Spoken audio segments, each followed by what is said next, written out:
नमस्कार साथियों, मैं अमित कुमार मौर्य और नर्सिंग एकेडमी के शानदार यूट्यूब प्लेटफॉर्म पर आप सभी का स्वागत अभिनंदन करता हूं। आज मैं अपने कैप्सूल सीरीज के लेक्चर नंबर 12 के साथ आप सभी के सामने उपस्थित हूं और आज का मेरा टॉपिक है यूट्राइन रिलैक्सेंट। ये टॉपिक अक्सर यूनिवर्सिटी एग्जाम्स के अंदर एक 5 नंबर क्वेश्चन के रूप में और या फिर एक 2 नंबर के शॉर्ट क्वेश्चन के रूप में आ जाता है। इसके अंदर से कई एमसीक्यू भी पूछे जाते हैं और इसके अलावा ये टॉपिक नॉर्सेट पॉइंट ऑफ व्यू से भी कुछ इंपॉर्टेंट माना गया है। इसके अंदर से कई बार 1 या 2 क्वेश्चन पूछ ले जाते हैं। तो आइए इस टॉपिक को अब कवर करते हैं। यूट्राइन रिलैक्सेंट, यूट्राइन रिलैक्सेंट वो ड्रग्स होती है जो यूट्रस की कॉन्ट्रैक्शन होती है उसको रिलैक्स कर देती है। Relaxes the contraction of uterus. ठीक है, इसको एक और नाम से जाना जाता है जो कि हम इसे क्या बोलते हैं, टोकोलिटिक्स। क्या बोलते हैं? टोकोलिटिक्स के नाम से भी जाना जाता है। उसके बाद सबसे इंपॉर्टेंट स्लाइड इस लेक्चर में सेकंड स्लाइड है जिसके अंदर यूट्राइन रिलैक्सेंट टॉपिक की क्लासिफिकेशन दी हुई है। क्या दिया हुआ है? क्लासिफिकेशन दी हुई। ये क्वेश्चन अगर एग्जाम में आता है, चाहे 2 नंबर में आएगा, चाहे 5 नंबर में आएगा, चाहे 10 नंबर में आएगा, एग्जामिनर को ये क्लासिफिकेशन ही आप लोगों से देखनी है जो वो एग्जाम में आपके आंसर शीट में देखना चाहता है। तो यूट्राइन रिलैक्सेंट की क्लासिफिकेशन में सबसे पहला पॉइंट इसे और क्या बोलते हैं, हम किस नाम से जानते हैं? टोकोलिटिक्स के नाम से जानते हैं। इसके अंदर 4 हेडिंग्स आती हैं। कौन कौन सी 4 हेडिंग्स आती हैं जिसके अंदर हम बाकी ड्रग्स को पढ़ते हैं? कौन कौन सी हेडिंग है? Adrenergic agonist, calcium channel blocker, oxytocin antagonist and miscellaneous drugs. Miscellaneous drugs को और क्या बोलते हैं? मिसलेनियस ड्रग्स को अदर ड्रग्स के नाम से भी जाना जाता है। एड्रीनर्जिक एगोनिस्ट के अंदर कौन कौन सी ड्रग्स आती हैं? रिट्रोडाइन। कौन कौन सी ड्रग्स आती हैं? रिट्रोडाइन, साल्बुटामोल, टर्बुटालाइन और इक्सोसुप्राइन। ये ड्रग्स आपको अच्छे से याद करनी है, बिल्कुल रट लेना है इन ड्रग्स को। रिट्रोडाइन, साल्बुटामोल, टर्बुटालाइन। कैल्शियम चैनल के अंदर कौन कौन सी ड्रग आती है? निफेडिपिन। कौन सी ड्रग आती है? निफेडिपिन और अदर डाइहाइड्रोक्सीपायराडीन्स ड्रग्स इसके अंदर और आते हैं। ऑक्सीटोसिन एंटागोनिस्ट का मतलब क्या हुआ? ऑक्सीटोसिन क्या करवाता है? ऑक्सीटोसिन आपने जरूर पढ़ा होगा, यूट्रस की क्या करवा देता है? कॉन्ट्रैक्शन को इंक्रीज करता है। क्या करता है? यूट्रस की कॉन्ट्रैक्शन को बढ़ा देता है।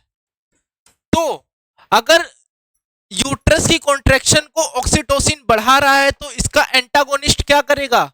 क्या उसको रिलैक्स करेगा? यस, बिल्कुल रिलैक्स करेगा। इसके अंदर ड्रग का नाम क्या है? एटोसिबान। इसके अंदर ड्रग का क्या नाम है? एटोसिबान। उसके बाद मिसलेनियस ड्रग्स या अदर ड्रग्स के अंदर कौन कौन सी आ जाती हैं? मैग्नीशियम सल्फेट, प्रोजेस्टेरोन, नाइट्रेट्स और halothane. Magnesium sulphate, progesterone, nitrates and halothanes. तो आशा करता हूं ये क्लासिफिकेशन आपको काफी ज्यादा क्लियर हो गई होगी। इसके अंदर 4 हेडिंग्स हैं। Adrenergic agonist, calcium channel blocker, oxytocin antagonist and miscellaneous drugs. ये ड्रग की क्लासिफिकेशन बहुत ही अच्छी बुक से रेफर की गई है, इसमें कोई भी मिस्टेक नहीं है। ये एग्जाम में आप यूं का यूं लिख सकते हैं। तो आप लोग अगर चाहे तो इस स्लाइड का स्क्रीनशॉट भी लेके रख सकते हैं। बहुत ही इंपॉर्टेंट क्लासिफिकेशन है ये यूट्राइन रिलैक्सेंट, जिसको हम टोकोलिटिक्स के नाम से भी जानते हैं। उसके बाद ड्रग्स यूज्ड एज टोकोलिटिक्स, अभी हमने उस फॉर्म में टेबुलर फॉर्म में पढ़ा था। इसी चीज को हम एक पॉइंट वाइज भी पढ़ लेते हैं। एडिनर्जिक एगोनिस्ट, रिट्रोडिन, और कौन सा एग्जांपल था इसके अंदर? सालबुटामोल और टर्बुटालाइन। सालबुटामोल और टर्बुटालाइन। ठीक है। कैल्शियम चैनल ब्लॉकर के अंदर कौन सा था? निफेडिपिन। ऑक्सीटोसिन एंटागोनिस्ट के अंदर, ऑक्सीटोसिन एंटागोनिस्ट का मतलब ऑक्सीटोसिन के अपोजिट काम करेगा, उसका क्या एग्जांपल था? एटोसिबान। मैग्नीशियम सल्फेट किसके अंदर आएगा? ये मिसलेनियस ड्रग्स के अंदर ही आएगा। इसको और किस नाम से जानेंगे? अदर ड्रग्स के नाम से जानेंगे। इसके अंदर इथाइल अल्कोहल, नाइट्रेट, प्रोजेस्टेरोन और हेलोथिन जैसी ड्रग्स भी इसके अंदर इंक्लूड की जाती है। अब उसके बाद मैकेनिज्म ऑफ एक्शन क्या है, किस तरीके से ये ड्रग यूट्रस के ऊपर काम करती है, क्या फंक्शन होता है, किस क्या क्या इसके ड्रग्स के साइड इफेक्ट्स होते हैं, किस किस कंडीशन में नहीं दी जाती, मतलब कि क्या क्या कॉन्ट्राइंडिकेशन होती है, ये आगे कंटिन्यू लेक्चर में हम करेंगे। तो सबसे पहले देखते हैं मैकेनिज्म ऑफ एक्शन क्या है इसका मैकेनिज्म ऑफ एक्शन क्या है? Beta 2 selective agonist.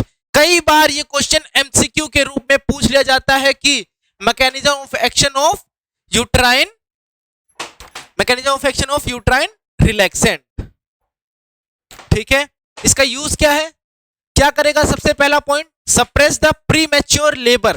Premature labour को सप्रेस करेगा, डिले करेगा डिलीवरी टाइम में। अगर अर्ली फेज में डिलीवरी हो रही है तो उसको डिले करेगा। Treatment beyond 28 hours not recommended. Treatment beyond 28 hours not recommended, इस चीज में भी हेल्प करेगा। उसके बाद साइड इफेक्ट्स क्या क्या हो रहे हैं? कार्डियोवास्कुलर सिस्टम पे क्या क्या होगा? हाइपोटेंशन की कंडीशन आ सकती है। अगर हाइपोटेंशन की कंडीशन क्रिएट हो रही है तो टैकीकार्डिया की कंडीशन ऑब्वियसली क्रिएट होगी। अरिथमिया की कंडीशन क्रिएट हो सकती है। पल्मोनरी एडिमा की कंडीशन आ सकती है। मेटाबॉलिक स्टेटस में क्या चेंज आएंगे? हाइपरग्लाइसेमिया की कंडीशन आएगा, हाइपर इंसुलिनेमिया की कंडीशन आएगी और हाइपरकिलेमिया की कंडीशन आ सकती है। एंजाइटी के अंदर रेस्टलेसनेस फील होगी, हेडेक फील होगा, एंजाइटी आएगी। और नियोनेट के अंदर क्या क्या साइड इफेक्ट हो सकते हैं? अगर नियोनेट है उसके अंदर फीटल पल्मोनरी एडिमा हो सकता है, हाइपोग्लाइसेमिया हो सकता है और इलियस की कंडीशन जनरेट हो सकती है। अब इसके बाद हम जानेंगे कि किस किस कंडीशन में नहीं देनी चाहिए uterine relaxant. Mother having diabetes, अगर मदर को डायबिटीज है या फिर कोई भी हार्ट डिजीज है या फिर रिसीव बीटा ब्लॉकर्स और स्टीरॉइड्स, अगर मदर ने बीटा ब्लॉकर्स पहले ही ले रखे हैं, स्टीरॉइड्स खा रखे हैं, अगर वो डायबिटीज की कंडीशन में है और अगर कोई भी हार्ट डिजीज है तो उस कंडीशन में ये ड्रग हम उसे नहीं देंगे। अब ये निफेडिपेन किसका एग्जाम्पल था? निफेडिपेन किसका एग्जाम्पल था? याद करिए, पीछे स्लाइड में अभी हमने पढ़ा था निफेडिपेन किसके अंदर आता है? कैल्शियम चैनल ब्लॉकर के अंदर। किसके अंदर आता है? कैल्शियम चैनल ब्लॉकर के अंदर। इसका मैकेनिज्म ऑफ एक्शन क्या है? ये क्या करता है? इट रिड्यूस, क्या करेगा? रिड्यूस करेगा the tone of myometrium and opposes the contraction. जो मायोमेट्रियम लेयर होती है, तीन तरह की लेयर होती है, एंडोमेट्रियम, मायोमेट्रियम और पेरीमेट्रियम। जो मायोमेट्रियम लेयर होती है यूट्रस की, उसकी टोन को क्या कर देता है? रिड्यूस कर देता है। अपोज क्या करता है? कॉन्ट्रैक्शन को अपोज करेगा। प्रोमिनेंट स्मूथ मसल्स जो होंगी उसको रिलैक्स करेगा। जो प्रोमिनेंट स्मूथ मसल्स होंगी वहां पर उसको क्या कर देगा? ये रिलैक्स कर देगा। इसके साइड इफेक्ट्स क्या क्या है? मैटरनल मदर के ऊपर क्या क्या होगा? टैकीकार्डिया की कंडीशन और हाइपोटेंशन की कंडीशन जनरेट होगी। कहीं भी अगर हाइपोटेंशन की कंडीशन जनरेट होती है तो वहां पे टैकीकार्डिया की कंडीशन ऑब्वियसली जनरेट होगी। फीटल के अंदर क्या होगा? Foetal hypoxia due to the placement of placental perfusion. Placental perfusion की वजह से फीटल के अंदर हाइपोक्सिया की कंडीशन जनरेट हो सकती है। उसके बाद अदर्स के अंदर अटोसिबान। अटोसिबान किसका एग्जाम्पल था? Oxytocin antagonist. किसका एग्जाम्पल था? ऑक्सीटोसिन एंटागोनिस्ट का। इसका मैकेनिज्म ऑफ एक्शन क्या है? It antagonist the oxytocin receptor. मैंने यही बताया था, ये ऑक्सीटोसिन जो हार्मोन है या जो ऑक्सीटोसिन काम कर रहा है उसको क्या करेगा, एंटागोनिस्ट करेगा, मतलब उसका बिल्कुल अपोजिट, उसके अगेंस्ट काम करेगा। अब मैग्नीशियम सल्फेट क्या होता है? मैग्नीशियम सल्फेट क्या होता है? मैग्नीशियम सल्फेट होता है, इसका मैकेनिज्म ऑफ एक्शन जानेंगे। मैग्नीशियम सल्फेट किसमें आता है? मैग्नीशियम सल्फेट भी किसके अंदर आता है? अदर ड्रग्स के अंदर आता है। किसके अंदर आता है? अदर ड्रग्स या फिर मिसलेनियस के अंदर। किसके अंदर? मिसलेनियस ड्रग्स के अंदर आ जाएगा। इसका मैकेनिज्म ऑफ एक्शन क्या है?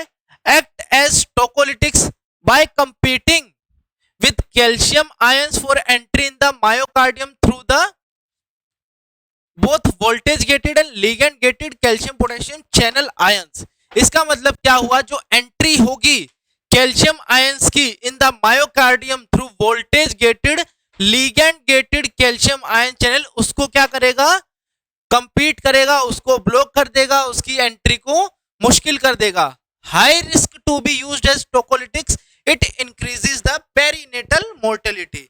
जो मोर्टेलिटी है उसको ये इंक्रीज करता है, इसलिए इसका यूज हाई रिस्क पर माना जाता है। उसके अलावा ये रिकमेंड भी नहीं की जाती है, कहीं भी किसी को नॉर्मली यूज करने के लिए कभी भी रिकमेंड नहीं की जाएगी। अगला ड्रग का नाम क्या है? हेलोथेन। ये किसके अंदर आता है? ये भी मिसलेनियस ड्रग्स के अंदर ही आएगा। इसका यूज क्या होता है? रिलैक्सेंट का यूज होता है जब एक्सटर्नल वर्जन इज अटेम्प्टेड। जब एक्सटर्नल रिलैक्स चाहिए यूट्रस को तो ये यूज किया जाता है। ये भी मिसलेनियस ड्रग्स के अंदर आता है। तो यहां पर ये वाली स्लाइड आप सभी को आई थिंक क्लियर होगी कि यूट्राइन रिलैक्सेंट क्या होता है। यूट्राइन रिलैक्सेंट के 4 हेडिंग्स के अंदर हम पढ़ते हैं, adrenergic agonist, calcium channel blockers, oxytocin और मिसलेनियस ड्रग्स। इसके अलावा इसके अंदर हमने ड्रग्स के नाम पढ़े हैं, रिट्रोडिन, साल्बुटामोल, टर्बुटालाइन और एक्सोसप्राइन। कैल्शियम चैनल के अंदर निफिडिपिन, ऑक्सीटोसिन एंटागोनिस्ट के अंदर एटोसिबान और मिसलेनियस ड्रग्स के अंदर magnesium sulphate, progesterone, nitrates and halothane. तो यहाँ पर हमारा ये लेक्चर यहाँ पर कंप्लीट होता है। आशा करता हूँ यूट्राइन रिलैक्सेंट टॉपिक आप सभी को बिल्कुल अच्छे से क्लियर होगा, समझ में आया होगा। अगर फिर भी कोई भी डाउट होता है तो मैं कमेंट सेक्शन में आप सभी के साथ अवेलेबल रहूंगा। ऐसी ही और धमाकेदार वीडियोस के लिए हमारे चैनल पर बने रहिए। हमारे चैनल को ज्यादा से ज्यादा शेयर करिए, सब्सक्राइब करिए और लाइक करिए।